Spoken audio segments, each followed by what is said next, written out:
Over the course of the past few months, we've done a Pioneer series where I've talked about nearly every playable deck in Pioneer, how to do a bunch of stuff with the deck. One of the things is talking about the flex slots and the different builds of all these different decks. And so that's what this is, all of them compiled into one video. I hope you enjoy. So these are the not flex slots in the red-black mid-range deck. As you can see, only 43 cards in the main deck and 9 cards in the sideboard are like kind of set in stone. I'm queued up for a challenge. Hold up, let me get rid of that. That's really funny. There we go. Whoops. And just take a look at this. I'm not really going to talk about each card in this like non-flex slots of the deck. But notice there's also a bunch of lands. I've already talked about these cards in the deck tech. You should check that out. It was posted a few weeks ago. But let's look at all of the flex slots you can play in these 17 slots in the main deck and these 6 slots in the sideboard. And it's a lot. As you can see, I'm a little worried that this video might not be super helpful, but at least this can give you options of what to play in these slots in the future. Weirdly enough, you can almost make a full deck with all of the cards that you could be playing in these flex slots in the red-black mid-range deck. So you want to play 25 lands. Let me double check. I believe there's 16 lands that are not flex slots. Okay, so you want to pick 9 of these lands to play. And really, besides the utility lands, you're mostly just trying to get a powerful mana base that you have. Make sure you have black on turn 1 and have access to red by turn 2. So knowing that, you can use your intuition or look at decks if you'd like, but I'll just talk about the utility lands. Castle Lothwain is really good against these slower decks because it allows you to draw into more cards. It's falling out of favor because of all the aggro decks that are in Pioneer, but it's still a very powerful card. Den of the Bugbear, similarly, what we don't like about Den of the Bugbear is it produces red in the early turns, where we really need black in the early turns. Black is the primary color of this deck, but is a very good aggressive attacker. Mutavault's a really cool early blocker and a really cheap attacker. The issue is that colorless is really tough because it's a pretty mana and color hungry deck. Sokenzan is often free, but it is decidedly not a basic, where you can channel it and get 2 1/1 colorless spirits. And then Takenuma, similar to Sokenzan, is a little free, but is notably not a basic, where you can mill 3 cards, return a creature or planeswalker from your graveyard to your hand. Those are the utility cards. You want to pick 9 of these cards to add to your mana base to make sure that you have your colors and also your mana actually does something. As far as the rest of the main deck, Torch the Tower is a part of the removal spell suite. You mostly want to play this if you're looking to exile. It's a decent cheap removal against these aggro decks as well, but mostly you'd be playing Torch the Tower for like Phoenix and things like that. Bitter Triumph is a great unconditional removal spell. Notably, it kills planeswalkers. Go for the Throat, which is here as well, is probably a little bit better if you're only worried about creatures, but if you want to make sure that you can take out planeswalkers as well, Bitter Triumph is probably worth it, even though you have to pay 3 life or discard a card. Heartless Act is very good if you think you're going to be playing against a lot of those 6/6 demons that we are playing. Removing counters from creatures is very powerful. Sheoldred's Edict is a pretty good unconditional removal. It's really good against like different token strategies because you can take out their primary like enabler. It's also like can pretty unconditionally kill planeswalkers as well. Croxa is really good against the slower decks. It'll make them discard a card early on and then can just be a finisher later on. But you have to make sure you're actually playing against these slower decks because it does literally nothing, it feels like, against the faster decks. Reckoner Bankbuster, also pretty good against the slower decks, allows you to draw additional cards. Graveyard Trespasser is awesome graveyard hate, and it allows you to gain a little bit of life and is a creature on a stick that is actually pretty hard for other mid-range decks to handle, so it's really good against graveyard decks and mid-range decks. Unstoppable Slasher is kind of the new hotness in this deck. It's a 3-mana 2/3 with Death Touch. It deals combat damage to a player. They lose half their life rounded up. And when Unstoppable Slasher dies, if it had no counters on it, returns to the battlefield tapped under its owner's control with 2 stun counters on it. So it's a very hard to answer creature. Has Death Touch, so it's really hard to block, especially since it comes back when people block it. And when it deals damage, they lose half their life total. Rounded up. So it can deal an absurd amount of damage if people let it through. And a lot of people are playing up to 4 of these cards in the deck and just jamming in with Unstoppable Slasher, which is pretty sweet. 2 Lilianas in case you're worried about control or the Enmatic deck or something like that. Kolaghan's Command, again, it's a lot of utility, mostly good against the slower decks because you can make them discard, remove something, get a creature from your graveyard to your hand. And Sheoldred is slowly getting back into favor against these like up the beanstalk decks and stuff like that, and Treasure Cruise and whatever. Now you're going to be picking 9 of these lands and 8 of these other cards to add to your no flex slots in the deck, which is a lot of decisions to be made, actually. And it's kind of cool that a deck like this has a ton of freedom, frankly. Now, as far as sideboard cards, you're going to want to be picking 6 of these cards. Duress, very good against control and enigmatic and Phoenix and non-creature things that we're worried about. Similarly with Go Blank, the second Go Blank is very good against all of those decks. Any slower deck that you want to mind draw it against, but also attacking the graveyard is powerful. Liliana, we've already talked about. Extinction Event is very, very good against mono green, as you can just say odd and take out all of their creatures, but also is just a decent board wipe otherwise. Leyline of the Void is excellent for graveyard hate. The End is a pretty cool unconditional removal, though it's a little expensive, but it's very good against decks that you know as a playset of a key card. So things like Phoenix or the Demon or something like that. This is mostly really good against mid-range strategies, and right now mid-range isn't super powerful in Pioneer. But if you plan on playing against mid-range quite a bit, The End is pretty strong. Torch Tower, we've already talked about. Magebane Lizard is really strong against decks like Phoenix and Lotus and stuff like that. Pyroclasm, obviously like a board wipe against the little weenie decks. The issue is the most powerful aggro deck is the red-black deck, and often they have more than 2 toughness, so it's a little hard. We've already talked about Kolaghan's Command.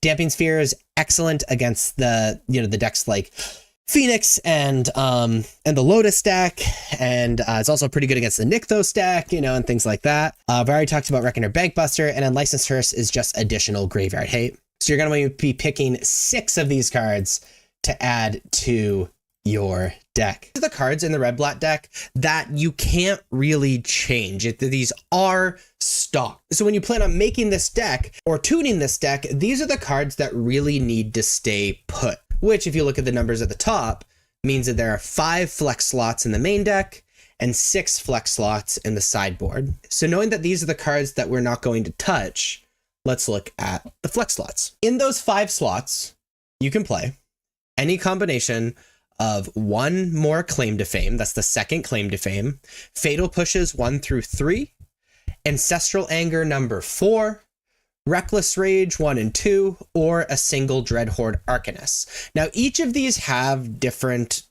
things that they're good against. Claim to Fame is, 1 black, you return target creature card, mana value 2 or less in your graveyard to the battlefield, which is very, very good against decks that have non-exile removal and decks that things might go kind of long, because you can still put on the pressure and not have to run a worse creature than you're already running.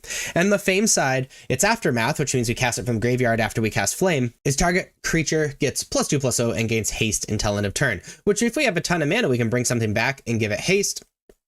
But again, it's mostly if you plan on playing against decks like Red-Black Midrange or maybe the Mirror Match or something like that has non-exile removal, you might want to be playing Claim. Fatal Push is the best removal spell in Pioneer, bar none. It's 1 black instant, destroy target creature's mana value 2 or less. And then if we have Revolt, where if a permanent you control left the battlefield this turn, we deal something with mana value 4 or less. Now, this kills most things in the format, especially things that you care about since you're killing very, very quickly and are only worried about cheap stuff. But it's mostly good in our deck if we're playing against a lot of the Mirror Match or aggro decks or things like that, which is a good idea at this very moment because this deck is very popular. The 4th, Ancestral Anger. Ancestral Anger is just a pretty good pump spell if you want to be more all in on the primary plan rather than running this other kind of cute stuff in interaction, then you should be playing the 4th Ancestral Anger. The 2, Reckless Rage is an alternate to the Fatal Push. I think you should be running a maximum of 3 removal spells, minimum of 2 of any combination between Fatal Push and Reckless Rage. So if you're running the 3 Fatal Push, I would put on 0 Reckless Rage. If you're running up the entire 2 Reckless Rage, I would be only on like 1 Fatal Push in the main deck. But Reckless Rage is an instant, deals 4 damage to target creature you don't control and 2 damage to target creature you control. When we do that, the cards in our deck don't really die when we do that because they either have prowess or maybe we've pumped them up with a monster token or another pump spell or something like that. So the reason we would play a card like this is for creatures that our opponent have that are 3 or 4 mana, because it's kind of hard for us to trigger Revolt, but toughness 4 or less. So I'm thinking of cards like Graveyard Trespasser or Adeline or things like that. If you're going to be playing against a lot of decks with those creatures and you're more worried about that, then I would be playing Reckless Rage. If you plan on playing against a lot more like aggro, I'd be playing Fatal Push. And then the Dreadhorde Arcanist is a 1/3 with trample, and whenever it attacks, you may cast target instant sorcery card with mana value less than or equal to Dreadhorde Arcanist power from your graveyard without paying its mana cost. That spell would be put into your graveyard, exile it instead. This card would be good against decks that the game's going to go long, that you're actually going to have a graveyard by the time you're attacking with Dreadhorde Arcanist, decks that Dreadhorde Arcanist is going to survive against. And so I would play the Dreadhorde Arcanist if you're a little worried about the interaction interrupting your first like push and want to reuse those cards in the graveyard because you know the game is going to go long. In the sideboard, we've already talked about Fatal Push. By the way, notice there are 5 total Fatal Push here. So obviously you're playing 3 Fatal Push in the main deck. You can play maximum of 1 in the sideboard. I feel like I shouldn't have to mention that, but I know I'm going to get a comment regarding it. But Fatal Push, very good against other aggressive decks, mostly. Feed the Swarms, 2 mana sorcery, destroy target creature or enchantment an opponent controls. You lose life equal to that permanent's mana value. This card's specifically very good against temporary lockdown, because temporary lockdown is just nutter butters against us, but also is decent against like other aggro decks or whatever. We already talked about the value of Reckless Rage, and then you could play the, I guess, second or third Claim to Fame in the sideboard. We already talked about the value of Claim to Fame. So these are the flex slots in the deck right now. You pick 6 of these, so really just take 1 away because there are 7 options for these flex slots. So these are the cards I would say are stock. These are the cards that I really feel like you need to play. And so these 55 cards in the main deck and these 6 cards in the sideboard, which means there are 5 flex slots in the main deck and 9 flex slots in the sideboard. So what can we play in those slots? So these are the options for those slots. Let's talk about them. You could play the 4th Llanowar Elves to make the 8th 1 mana dorks to be able to ramp your stuff out faster. A single Voice of Resurgence, which is very good against these like mid-range strategies and decks that are looking to play on our turn or counter our spells. Anointed Peacekeeper has recently fallen out of favor. 3 of them used to be stock in the main deck, but people started moving away from it. Is the 3/3 with Vigilance. As it enters, look at an opponent's hand, then choose any card name. Spells your opponent casts with the chosen name cost 2 more to cast. Activated abilities of sources of the chosen name cost 2 more to activate unless they're mana abilities. This is really good against combo decks or decks with board wipes. It slows down their combo because they have to pay more for certain cards. Also allows us to possibly kill our opponent a little bit faster. It is especially good alongside the Aven that plots things because you can just name that card and have it cost even more. Outside of it, Eldrazi Displacer is an interesting card. It's a 3 mana 3/3 with Devoid, and we can pay 3 mana, 1 of those mana being a waste mana to exile another target creature, then return to the battlefield tapped under its owner's control. This is very good alongside all of the enter the battlefield effects in the deck, especially alongside, again, that Aven. We can just plot everything our opponent casts and the game's just kind of over. Or we can play the 3rd Werefox Bodyguard in the main deck, which is just really decent removal. As far as the sideboard goes, excuse me. So you want to select 5 of these cards to play in those slots. And as far as the sideboard goes, we have 16 cards we could play in 9 slots. You play the 3rd Portable Hole, which is very good against these aggressive decks. A Cathar Commando, which is artifact and enchantment hate that you can grab off of Collected Company. It's also decently sized for a 2 mana creature. 2 Anointed Peacekeeper. Again, you'd play it in the sideboard for the same reasons you might play 3 in the main deck. Brutal Cathar, if you want more removal. Elite Spellbinder is a really interesting card. It's a 3 mana 3/1 flying. When it enters, look at the target opponent's hand. You may exile a non-land card from it. For as long as the card remains exiled, the owner may play it. A spell cast this way costs 2 more to cast. So this is more hate out of our opponent's hand, just like a hate bear card, but it's also really good, again, alongside Anointed Peacekeeper. We can make it cost even more, and it's extra good alongside, where's the card? Aven Interrupter. Because Aven Interrupter says spells your opponent casts from graveyards or exile costs 2 more to cast. So if we have an Aven Interrupter on the battlefield, we cast Elite Spellbinder, that card that is exiled from our opponent's hands now costs 4 to cast, or 4 more if we actually exiled it with Elite Spellbinder. Werefox Bodyguard, again, more removal. Gideon Ally of Zendikar is very good if we are playing against a lot of control or against a lot of mid-range that we just need value against. Similar thing to the Wandering Emperor, especially since we can play it on our opponent's turn and threaten Wandering Emperor and Collected Company on our opponent's turn. It's also decent against these aggressive decks because exiling tap creature gain 2 life. Back to Nature, I feel is a little redundant because I think this deck has a really good matchup against Enigmatic already as an Enigmatic player myself, but it's just really, really good against the Enigmatic deck, destroy all enchantments, also has some corner case applications to some tier 3 decks. Dramoka's Command is 2 mana instant, choose 2, prevent all damage target instant sorcery spell would deal this turn, target player sacrifices an enchantment of their choice, put a +1/+1 counter on target creature, or a target creature you control fights a target creature you don't control.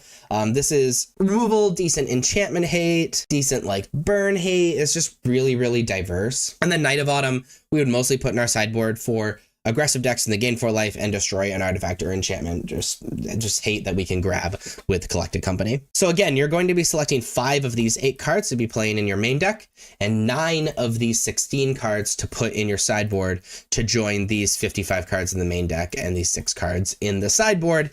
And then you have built your customized Selesnya Company deck. These are the not flex slots in Niv to Light. If you want to see the whole deck, I posted a deck tech and sideboard guide the past few weeks.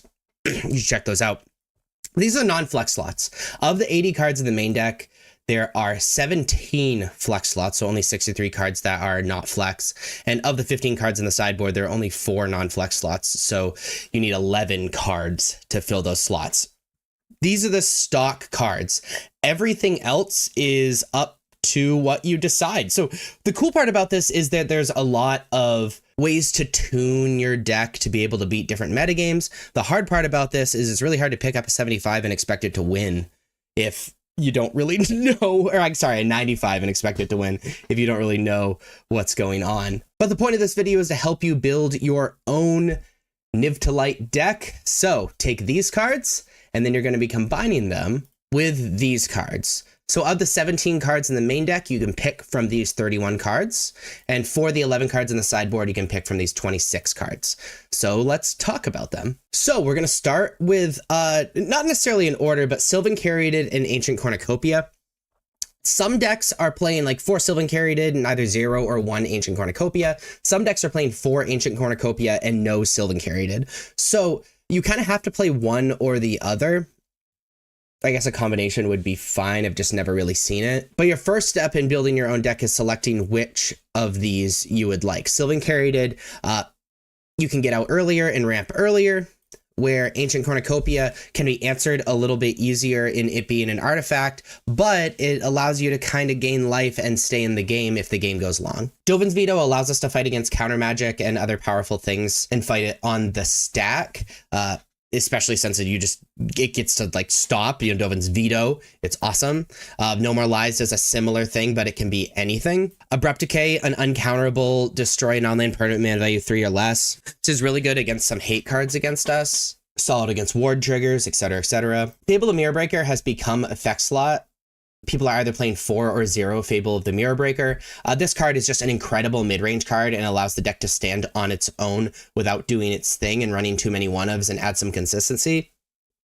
The thing is, playing Fable of Mirror Breaker doesn't really add to what the deck is trying to do besides discarding cards that you don't need, ramping and just providing, a mid-range threat. You'll notice that the rest of these are all one-ofs, maybe like 1/2 of an Omnath.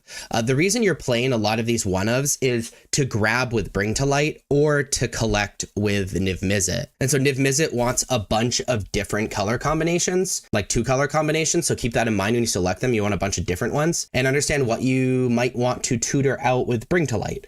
So there's a lot of really tough decisions to be made. So you would play Unmoored Ego if you think you're going to be playing against a lot of decks that rely on one card or combo decks or whatnot. Kolaghan's Command is a great mid-range card, good main deck artifact hate, allowing you to return creatures to your hand, destroying artifacts, and then discarding and dealing 2 damage is like fine. Maelstrom Pulse is a great catch-all and a good Golgari target. Cosmic Rebirth allows us to bring back permanents who mana value 3 or less.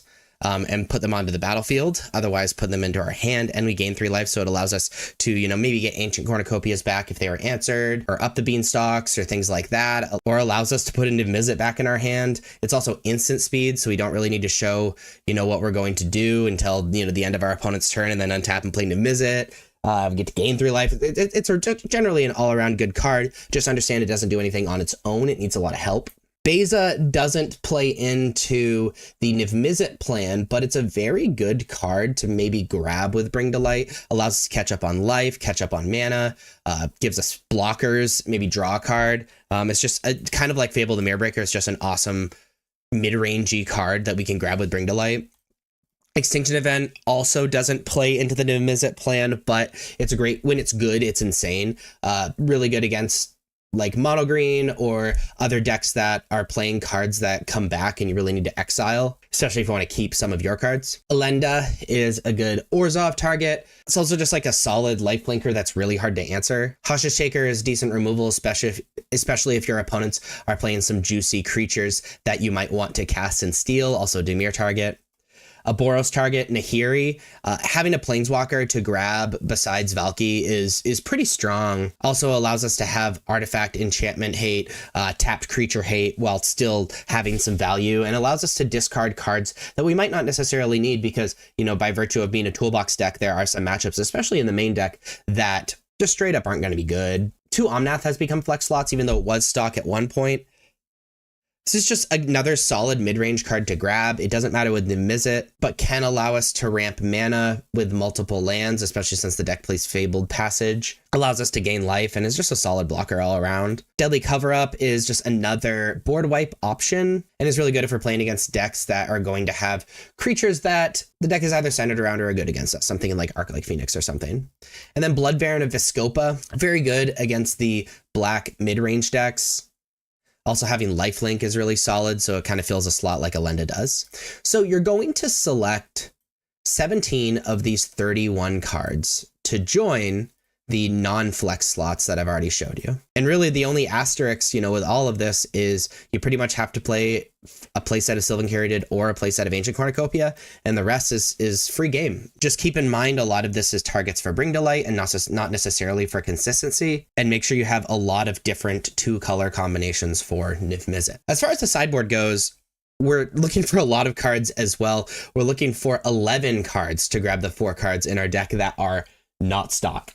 We're looking for 11 cards on our deck to grab the 4 cards that are stock. So Deafening Silence, very good against things like Phoenix or combo decks like Lotus.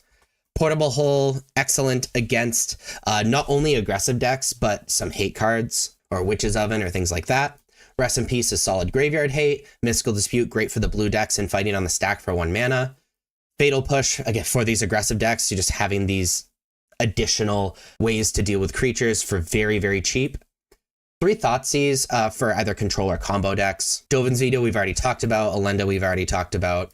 Notion Thief is obviously great against decks that draw a lot of cards like Phoenix, and it's a Dimir target, which is pretty relevant.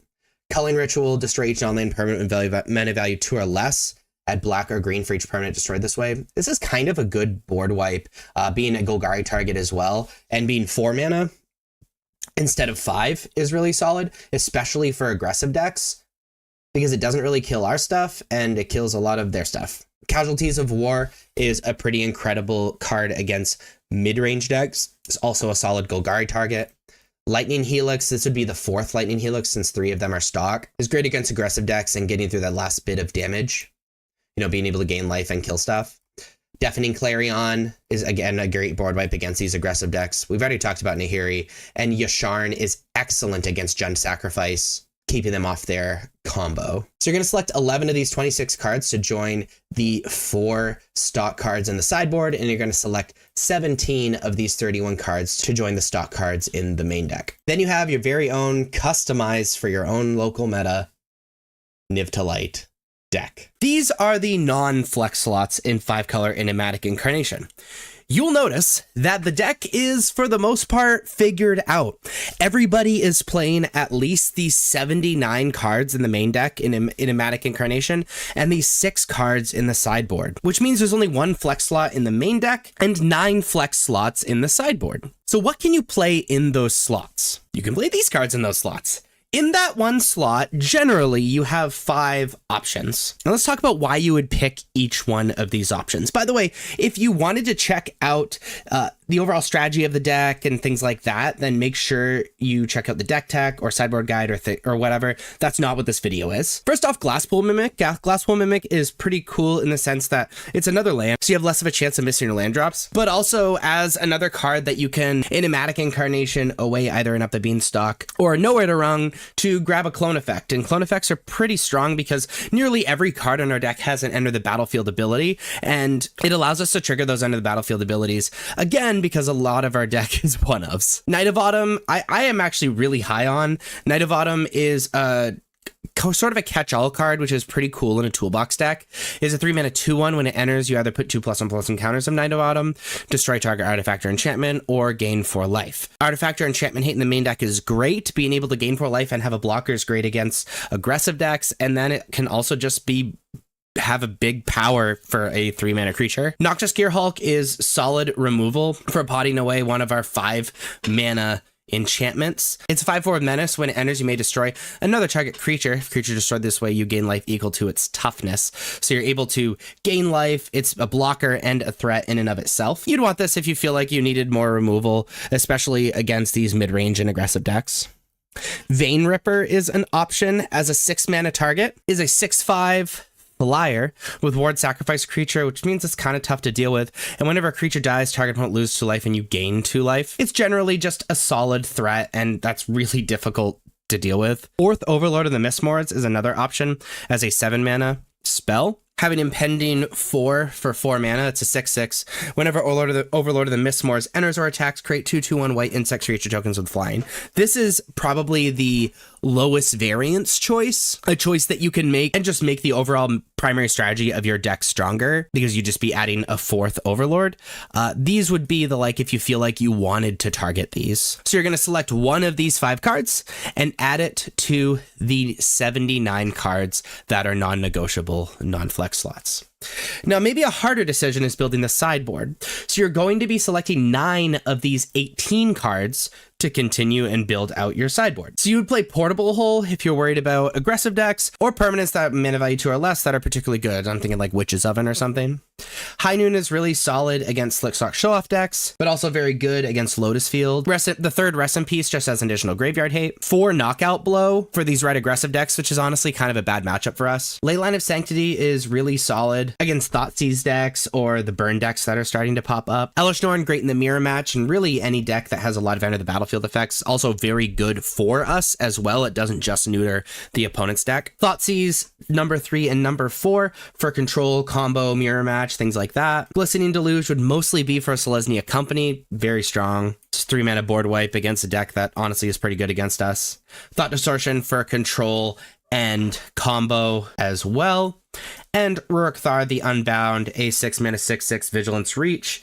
When it attacks each combat if able, and whenever a player casts a non-creature spell, it deals 6 damage to that player. This is something we can Enigmatic Incarnation out that is really solid against things like Phoenix and control and combo. So you're going to be selecting 9 of these cards to join the 6 non-flex slot cards that are in the main deck. These cards. And once you have selected the 1 out of 5 cards to join the non-flex slot cards in the main deck and selected 9 of the 18 options to join these 6 cards in the sideboard, you have built your own personal but stock build of 5-color Enigmatic Incarnation. The mono green list with 0 flex slots. So these are the cards you more or less have to play that are stock. So we have 58 cards in the main deck, which means there are only 2 flex slots, 1 land and 1 non-land. And there are 8 cards in the sideboard you pretty much have to play, which means there are 7 flex slots. So what can you choose from? These are the flex slots in the deck. I can make this a little bit bigger though. These are the flex slots in the deck. So for the last land slot, you could either play the 3rd Lair of the Hydra or the single Sunken Citadel. Lair of the Hydra just creates inevitability when you have a bunch of mana. Having man lands is just genuinely good against things like board wipes and whatever to push through that last bit of damage. And so if you're worried about that, Lair of the Hydra is awesome.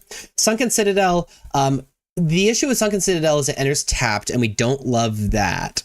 But what we can do with Sunken Citadel is we can add 2 mana to activate land abilities. So things like either Lair of the Hydras or Nykthos or Boseiju.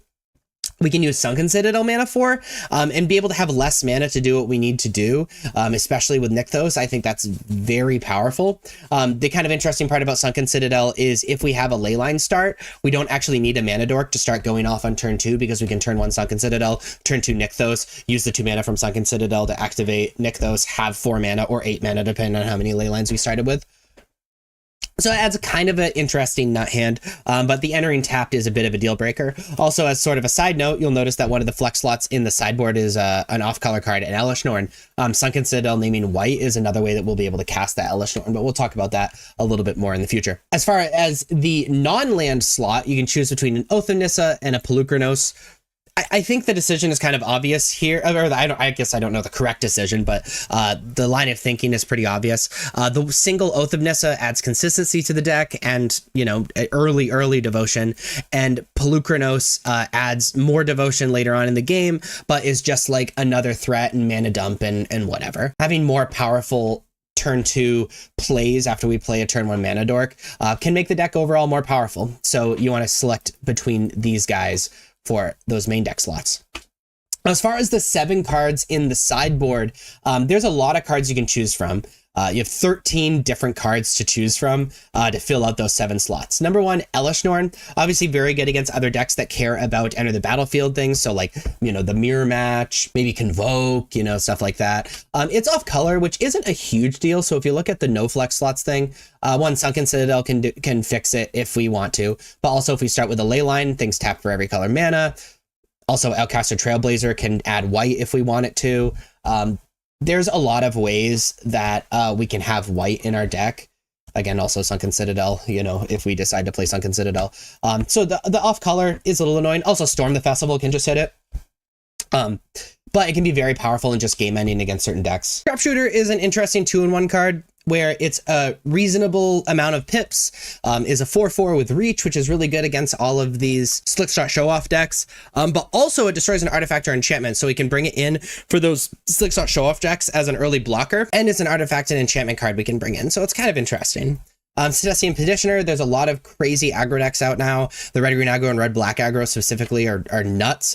Gaining life equal to devotion to green can gain an obscene amount of life, especially since itself is 2 devotion, which means it's also a reasonable amount of mana pips for Nykthos. Polukranos Reborn in the sideboard is interesting. It has a lot of the same things that we'd like for Polukranos in the main deck. It just adds another threat, you know, it's a lot of pips, you know, whatever. But also it having reach and also not dying to Reckless Rage makes it a little bit better than Sharpshooter against the Slickshot decks, but it's just a body that can become a scarier body. So, meh. Obstinate Baloth is kind of interesting against discard decks, but also it's a guaranteed 4 life that you can play instead of Cetacean Petitioner. Nylea's Intervention is a new-ish innovation.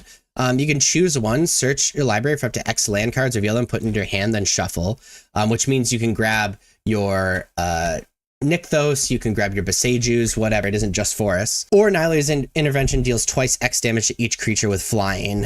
So this is like really good in like grabbing our like things that we might need in our deck, like the Nykthos, so we can actually combo, but also like really decent against decks that have a lot of flyers. So I'm thinking like Phoenix, the Slickshot show-off decks, you know, stuff like that. I think it's kind of interesting. The third Stone Brain is an option. Stone Brain is very good against these combo decks, like the Mirror Match naming Nykthos or against Lotus. And then a Licensed Hearse is just additional graveyard hate. So mostly for Phoenix, but there are other decks that use the graveyard as well that, you know, is pretty scary. So you're going to be selecting one of these lands, one of these non-lands for your main deck, and then 7 of any combination of these 13 cards for your sideboard as you continue to tune Mono Green Nykthos. This is a list of the cards in Blue-White Control that are not flex slots, that you essentially have to play, give or take a land or 2 here or there. Now, there are 51 cards in the main deck and only 5 cards in the sideboard that are essential. And 51 cards in the main deck is kind of like a normal amount to be non-flex slots in a deck, but 5 cards in the sideboard as considered to be like needed is really, really, really small. However, this is the norm with control decks. With control decks, you really have to sculpt your deck, main deck, but mostly sideboard, to be able to beat the decks you are going to play against. And thus, there's no really stock list of it. So let's look at the cards you can play in these 9 slots in the main deck and 10 slots in the sideboard. So in these slots, you can play any of these cards. Let's switch this to card view. There we go. So up to 4 portable hull to be able to deal with these aggressive decks and decks like a sacrifice and things like that. 3 steps ahead, sort of as a mini cryptic command if you want more long game and more mid-range game in your deck. Get Lost as a reasonably unconditional removal spell. I guess it doesn't remove artifacts, but pseudo unconditional removal spell. High Noon, which is sort of a main deck sideboard card against the red-black aggro deck, and Phoenix. Also really good against mono green. Change the Equation, similarly really good against mono green and is like corner case good against a lot of other decks, especially for being 2 mana is a really big deal. You can play the 3rd Dovin's Veto in the main deck if you think you're going to be playing against a lot of combo and control. Split Up is a really interesting card that is 1 mana cheaper than Supreme Verdict, either destroy all tap creatures or all untap creatures. This card's either insane or not very good at all. Temporary Lockdown, you kind of want to pick between the 2 Temporary Lockdown or the 3 to 4 portable hull because they fulfill a similar purpose and they are non-bows with each other because Temporary Lockdown takes away the portable hulls that are on the battlefield on your side, but they fulfill similar roles just in slightly different ways. Narset Parter of Veils is just a really good against other control decks and good in the deep late game and mid-range. Settle the Wreckage as a 1-of in the main deck can be played, which gets even better in open decklist tournaments because then they have to fear it even if you don't have it in your hand. But Exiling is really good and it's just really good against decks that attack a lot. The 4th Wandering Emperor you could play, which is very strong against the mid-range and control decks and also even aggro decks.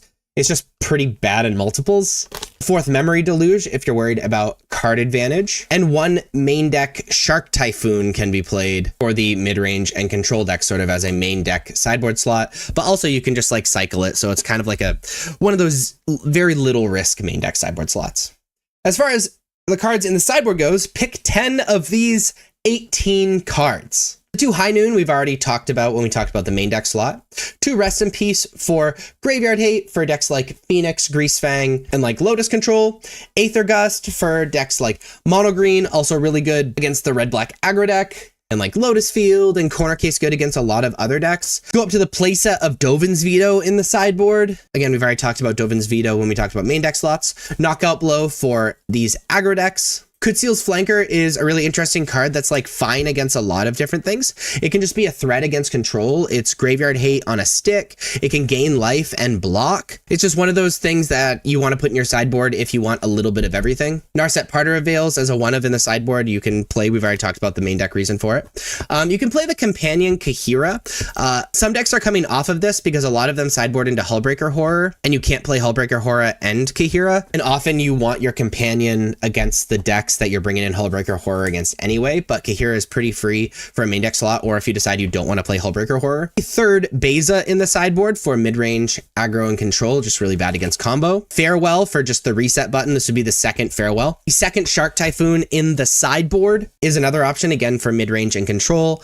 And the Hullbreaker Horror, that is a just win button against control for the most part, and also very, very good against mid-range. So again, you're going to select 9 cards from this main deck. Really the only stipulation is no portable hull and temporary lockdown. You kind of have to pick between the 2, and 10 cards from this sideboard. These are the list of cards in Jund Sacrifice that are not flex. These are essentially cards that nearly every single deck that is successful is playing. And you're kind of starting with these 57 cards in the main deck and these 8 cards in the sideboard. And then the way that you kind of mess with your deck is you choose what 3 cards you want to play in the main deck and what 7 cards you want to play in the sideboard. If you want to, you can pause the video and check out the cards that you essentially need to play. But we're going to be looking at the flex slots. That's the point of this video. So as you can see, the main deck is pretty figured out. Of the 3 slots in the main deck, you essentially pick from 4 flex slots. A Claim the Firstborn, a Vivid Triumph, a Heartless Act, and a Yigra. So let's talk about why you would play these cards. Claim the Firstborn is really good alongside decks that you can actually steal creatures from and then sacrifice that creature. So something that would be really valuable against. So essentially decks with a lot of or with relevant creatures that cost 3 or less. Vivid Triumph is a very good unconditional removal. Also having a 2-mana spell that can deal with planeswalkers is very powerful. Heartless Act is kind of interesting. It's an unconditional removal except against certain decks with creatures that have counters on it. It's especially good in formats that you're playing against a lot of Archfiend of the Dross, because Archfiend to the draw, so you can just remove the counters from Archfiend, pass the turn, and then you win. So that's kind of interesting. I think Heartless Act is really good if you're playing against a lot of Archfiend. And the third Yigra, if you want your deck to be slanted a little bit more towards combos. This was a little rare a few weeks ago when I was doing the deck techs and stuff, but the third Yigra is getting more and more popular, especially with the most recent like European RCs and stuff. And the deck's been slanted a little bit more towards making sure the combo actually happens. As far as the 7 slots in the sideboard, you're going to pick 7 of these 19 cards. So let's kind of go over why you would select these cards. So 2 Ghost Vacuum. Ghost Vacuum is Graveyard Hate. It's great because you can just invest 1 mana into it and then never have to invest mana in it again until you want to win the game with it by paying 6 and activating it. And all the exiled creatures with Ghost Vacuum return to the battlefield under your control with a flying counter on it. But each of them is a 1/1 spirit in addition to its other types. This is kind of interesting because that can just end the game in most scenarios, because a lot of creatures in constructed formats have great enter the battlefield effects or static effects. So you like turn 1, play a Ghost Vacuum, exile creatures. You're going to be siding this in against decks that use the graveyard. But also what's interesting about Ghost Vacuum that makes it kind of harder to evaluate over other Graveyard Hate is it's actually decent against decks that use creatures that you expect the game to go long. Because you're going to be exiling your opponent's creatures, you know, doing that thing. And then if the game goes long, you just get to use Ghost Vacuum and maybe bring back some Overlords or something like that. So it's a really diverse card, but primarily Graveyard Hate. Haywire Might, 1 mana, 1/1. When it dies, you get 2 life, so it's decent against super aggressive decks. But also we can pay a green, sacrifice it to exile target non-creature artifact or non-creature enchantment. Really good artifact and enchantment hate, decent incremental life gain and a blocker or whatever against super aggressive decks, especially if those aggressive decks have non-creature enchantments or artifacts. Chandra's Defeat, really good against red decks or red planeswalkers. Torch the Tower, mostly very good against Phoenix, being able to deal with a Phoenix indefinitely, but also decent against aggressive decks, dealing 2 damage or 3 damage if you try a little harder, and exiling the thing that it kills. Damping Sphere, very good against these like combo decks, like Lotus, also really good against things like Nykthos, decent against Phoenix, you know, it's pretty solid. Unlicensed Hearse is another card sort of like Ghost Vacuum. It costs 1 more mana, except you get to exile 2 cards when you activate it, which is kind of interesting. And its power and toughness is equal to the number of cards exiled with it. And you can crew it for 2 mana to turn the vehicle into a creature. Again, this is a very powerful choice. It takes on a similar role to Ghost Vacuum. We're very good in the late game if you play it early, and it's Graveyard Hate. I've already talked about why you would play Bitter Triumph. Paw Patch Formation is a really interesting and very diverse card. It costs 2 mana. You can destroy a creature with flying, like Archfiend of the Dross, destroy an enchantment, like Artist Talent, or draw a card and create a food token. So at its worst, it replaces itself, create a food token, which is already really good in this deck, having food tokens. But also being an instant speed, destroy a creature with flying, destroy an enchantment. It's really diverse and very powerful in the decks that you sided in against. Ob Nixilis is a card we're already playing 1 of in our sideboard. If we want to play a second against decks that have difficulty dealing with planeswalkers, or maybe deal with our stuff through counter spells, because when you casualty, it puts 2 of the spell on the stack, so it's a little harder to deal with, and can just win the game on its own if you can protect it and it can resolve. And then Leyline of the Void is another option for Graveyard Hate, something you don't have to invest any mana in, you just put it on the battlefield and forget about. So again, you're going to select 3 of these 4 cards for the main deck, and you're going to select 7 of these 19 cards for the sideboard. As kind of a side note, if you're playing Leyline, you probably want to play all 4, but that's really the only like note to this. And then those are going to join these 57 cards in the main deck and these 8 cards in the sideboard, and boom, you have your own Jund Sacrifice deck that is competitive. So these are the cards in the Lotus combo deck that are stock, that are you essentially like kind of have to play if you're playing this version of Lotus combo. So notice the main deck is figured out up to 57 cards, and the sideboard has 9 stock cards. So really we're looking for cards to fill the 3 slots in the main deck that are missing and the 6 slots in the sideboard that are missing. So what cards could fill those slots? Well, these cards could fill those slots. So in the 3 slots in the main deck, you have 6 cards to choose from. And in the 6 slots in the sideboard, you have 12 cards to choose from. So let's talk about why you would select any of these cards. Now in the main deck, you could play another Soul Partition to join the 2 Soul Partition that are currently stock, just for additional answer to not only aggro, but hate. It's very good against you know, any permanent that can stop our combo. So things like Damping Sphere, maybe Rest in Peace, you know, what have you. Magebane Lizard, maybe. Temporary Lockdown, very good against these aggressive things. Also answers a lot of those permanents that we're afraid of, like I mentioned. Path of Peril mostly is for the aggressive decks, just a different, more permanent way to answer it. There are 2 Balaged recoveries that are not stock. There's currently only 1 being played in the totally stock list, but you could play number 2 and number 3 to not only have more lands, but focus more on the combo. And another Dark Petition can help out with that combo. And so you're going to select 3 of these 6 cards. And then of these 12 cards, you're going to select 6 in the sideboard. So you can pick 9 lives. 9 lives is a really good way to give yourself a little bit more time, especially against the aggressive decks. We've already talked about Temporary Lockdown. Day of Judgment is, again, a permanent, more widespread way to wipe away creatures. Decent against mid-range decks that play cards that Temporary Lockdown can't necessarily hit. Leyline of Sanctity is solid, especially against like Thoughtseize effects or Thought Distortion or whatever. Mystical Dispute for being able to fight on the stack against the blue decks. Glistening Deluge, specifically really good against Selesnya Company, which have a lot of hate cards for us. I've already talked about Path of Peril. Niv Mizzet Perrin, I think that's how you say that word, is a 6-mana 5/5. The spell can't be countered. When you draw a card, it deals 1 damage to any target. When a player casts an instant sorcery spell, you draw a card. So obviously very good against decks that play a lot of instant sorceries. So like Control or Phoenix or whatever. You know, by doing their thing, we get to fill our hand and eventually combo, and it's a finisher in and of itself. And then Dragon Lord Dramoka. The spell can't be countered, has flying lifelink, and opponents can't cast spells during your turn. Very good against decks that want to play at instant speed or fight what you're doing on the stack. So again, you're going to select 6 of these 12 cards to play in the sideboard, and you're going to select 3 of these 6 cards to play in the main deck to join these 57 cards in the main deck. Let me fix this. And these 9 cards in the sideboard, and then you have your very own modified stock version of Lotus Combo. So these are the cards you pretty much have to play if you're playing Mardu Greasefang. These 55 cards in the main deck and these 3 cards in the sideboard. So just on first glance, it's pretty obvious that the main deck has been pretty much figured out, but the sideboard has decidedly been not figured out at all. So what do you play in these 5 slots in the main deck and 3 cards in the sideboard? Well, any of these. So there are 10 options to play in those 5 slots in the main deck and 25 options to play in those 12 slots in the sideboard. And then you have your customized and personalized Mardu Greasefang deck while still being reasonably stock. So let's talk about why you would play each of these cards. Torch the Tower is very, very good against Phoenix, also good against these aggressive decks.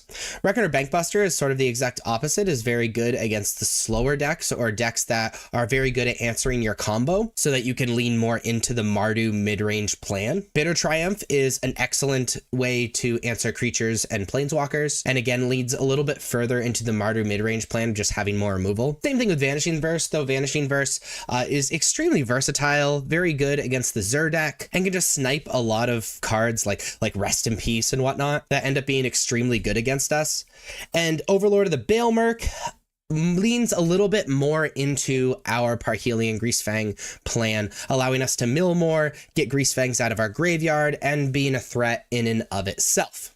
So you're going to be selecting 5 of these 10 cards to be played in the main deck. Now, as far as the sideboard goes, we have quite a few more decisions to make. So again, you're looking for 12 of these cards to join the 3 duress that are totally stock. 4 Portable Hole is excellent against these aggressive decks. Is also very good against cards that are good against us. So like Unlicensed Hearse and Rest in Peace and whatnot. Kutziel's Flanker is just an all-around decent card. Great graveyard hate, decent against aggro because it can gain life and then block, and just generally good against board wipes as well, though that's a little bit corner case.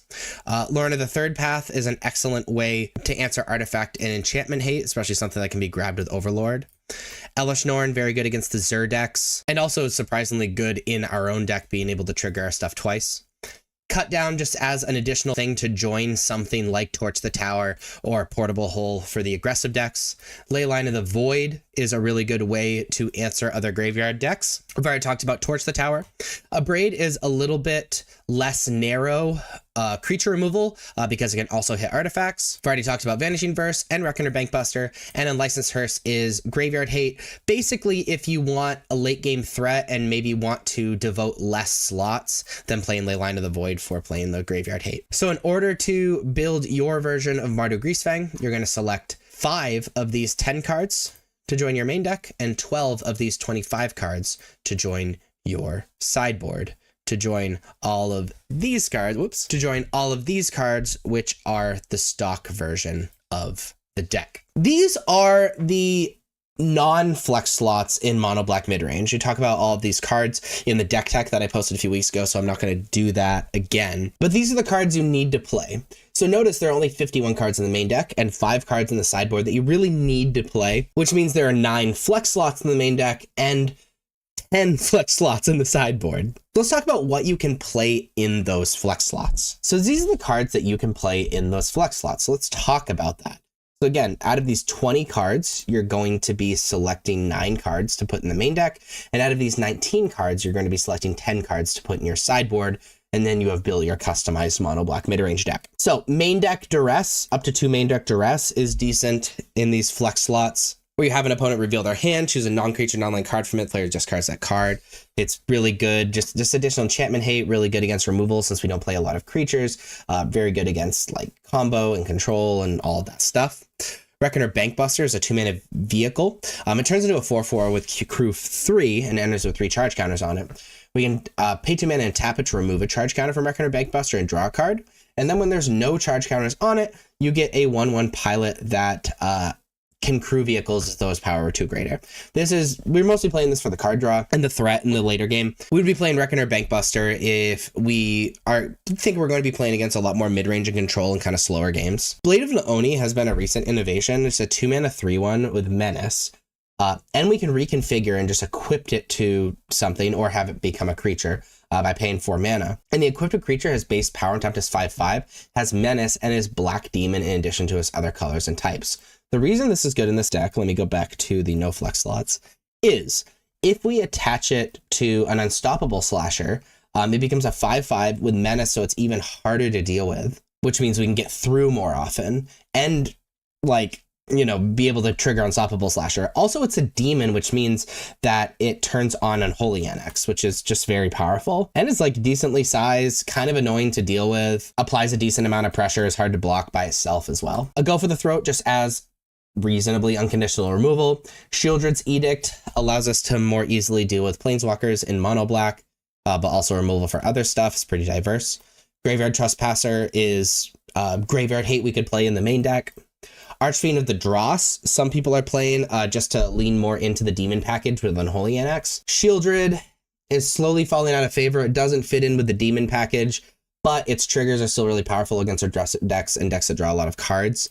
The issue is the reason this is falling slowly out of favor is that a lot of the decks that draw a lot of cards, like Treasure Cruise decks, are also playing Lightning Axe, which deals with Shieldred and doesn't deal with other stuff cleanly. But you could play 2 Invoke Despair in the main deck. Again, that's very good against these slower decks. It allows us to deal with some things that might be hard for black to deal with while also drawing a bunch of cards.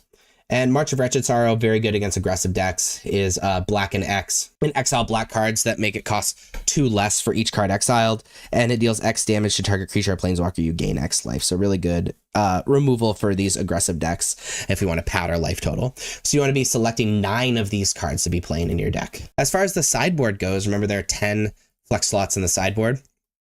Cut Down is good against these aggressive creature decks. We've already talked about why you'd play Duress. Anoint with Affliction, very good against other unstoppable slasher decks. Also a decent removal against these creature decks that can't be ruined with a pump spell like Cut Down can. Go Blank is really good alongside its Mind Rot effect, but it's excellent when the graveyard matters as well. So like against Phoenix, being able to exile the graveyard is powerful. Really good against Lotus, etc., etc. Withering Torment is black's targeted enchantment hate. Also decent against creatures, but we have better creature removal. We'd want to play it for enchantment hate. Cry of the Carnarium, 3 mana. All creatures get -2/-2. Just decent board wipe in black for it's really cheap. Liliana the Veil, you'd be playing against mid-range or control decks, both for the discard and being able to answer like one powerful card that their opponent is playing. Path of Peril, another cheap board wipe, destroying all creatures with mana value 2 or less. The reason you might play Cry of the Carnarium over Path of Peril is the Selesnya Company deck. Most of their creatures cost 3 but have 2 or less power, so Cry can answer more of the creatures, but Path of Peril is much cleaner against the black-red decks. We already talked about Shieldred. The End is kind of a cute card. Unconditionally exiling target creature or planeswalker, and then you get to extract that creature or planeswalker. I think it's just powerful if there's a creature or planeswalker that the deck is like really heavily leaning on, like a Wandering Emperor deck or the Mirror Match or something. I've already talked about Invoke Despair. Mayhem Massacre is a very good board wipe against these aggressive decks, but also the enchantment itself is very good against cards like, or decks like Jund Sack. And we can play additional Graveyard Hate, even though Unlicensed Source is already in our needed cards, if we think we're going to be playing against more graveyard decks. So again, you are going to be selecting 9 of these 20 cards to be adding to your deck, and 10 of these 19 cards, as far as flex slots go, to add to your sideboard to join these cards in your mono black midrange deck. If you like this video, please be sure to like and subscribe. Check me out on social medias. Links are above me and in the description. And thank you so much for watching. I'll see you next time. Bye-bye.